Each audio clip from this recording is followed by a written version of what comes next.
কথা বলবো যে হতাশা, নিরাশা, ব্যর্থতা এটা কি?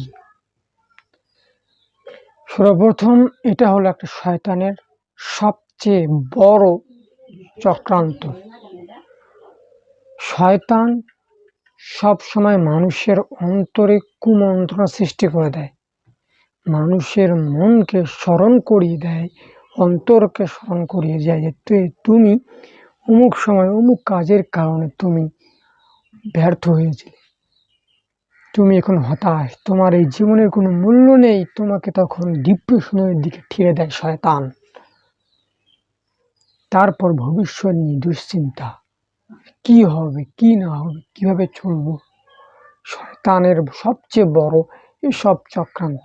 কিন্তু মানুষ এত মূর্খ, অশিক্ষিত, বুঝতে পারে না যে শয়তানের কত বড় চাল এরা। সম্মানিত